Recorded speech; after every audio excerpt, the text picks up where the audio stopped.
Finish off the lows of the day. We did win off the lows of the session, but the lead from the US was quite a flat one on Friday. Low volumes, but essentially the US market not doing too much. And the Australian market, as well as markets around the region, seem to react to the US futures and move lockstep in barrel with those US futures all day. By the end of the session, our market down by 0.3%, the Aussie dollar below parity. There was a lot to absorb around the region as well, lots of comments coming through. An FT Financial Times article quoting the Vice Premier of China saying that he believes that the world is going into a long-term recession. So those comments not positive. We also saw some comments coming out of Singapore saying that Singapore is likely to weaken off in 2012 compared to the current year. And Japan, we saw some preliminary trade statistics coming through, and for the month of October we saw a surprise deficit when the market was expecting to see a surplus.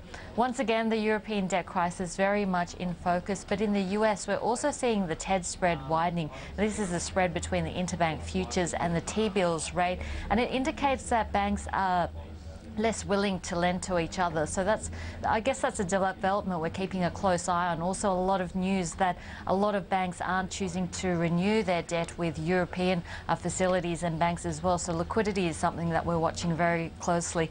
On the Aussie market, it was the materials, the consumer discretionary space, as well as the financial, which led our market lower. But once again, some quite low volumes going through, and not a good way to start off the week. Very low. Any expectation that we could start to see a bit more action in the market, particularly the lead up to Christmas? We tend to see a rally, but that seems a little bit far away at the moment.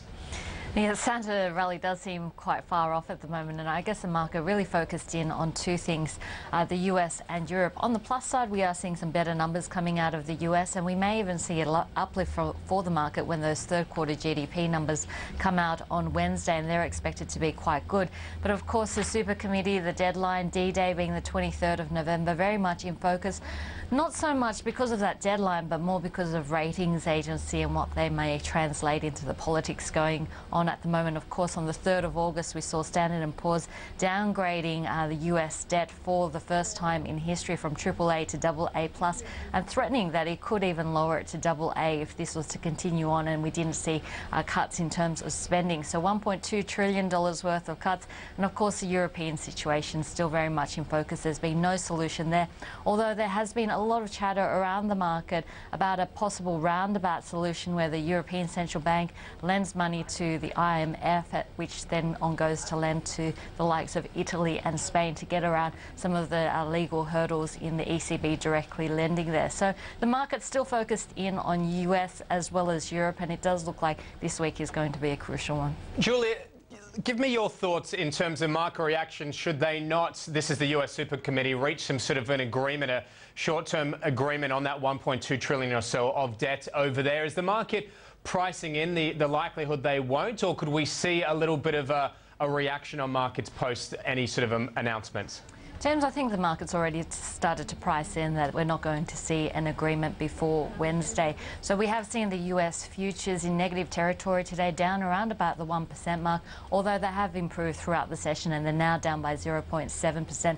The 23rd of November is actually a self-imposed deadline. If an agreement isn't reached by Thanksgiving, what we are going to see is automatic cuts coming through, mostly in the defence spending area, and around about 25% of the defence budget is expected to be cut. That, of course, is not all at once. In fact, those cuts start to kick in by year end, but the full effects of that isn't really felt till January 2013, which, of course, is when the presidential election is over.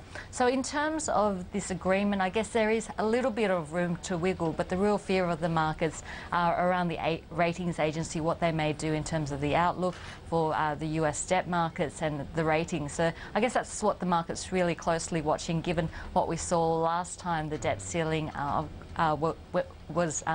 was cut through. And if we have a look at the debt at the moment in the US, it's already surpassed 15 trillion US dollars. Of Australian steel, I mean, is it there or is it diminishing? James, traditionally, I mean, the steel industry was driven by domestic demand and the domestic construction industry, but it's only really in the last couple of decades that we've seen the urbanisation of China, and that's really driven a lot of the global steel industry. We have a look at what drives steel consumption consumption, it's construction, it's the urbanisation, the building of cities. And what we have seen is China really trying to hike up some of its reserve requirements, pull back on that property construction, and that's started to have an impact. Add into the picture that the domestic construction market isn't looking too healthy, and it's not just the Australian steel makers which are struggling. We heard from Taiwan's China Steel last week saying that they're looking to defer or cut shipments of iron ore as well as coking steel because they're looking at decreasing utilisation and looking at very weak demand as well. So it's not just the Australian steel manufacturers which are under pressure, but global steel manufacturing is suffering. But altogether, I guess we're looking less competitive because of the strength of the Aussie dollar. So in terms of demand, the urbanisation of China is a big story which is driving along this industry, and of course that's taken a little bit of a breather at the moment, as well as domestic, and then the input costs like coking coal have been rising. So it's been almost a perfect storm for the steel industry. I want to move on to, obviously,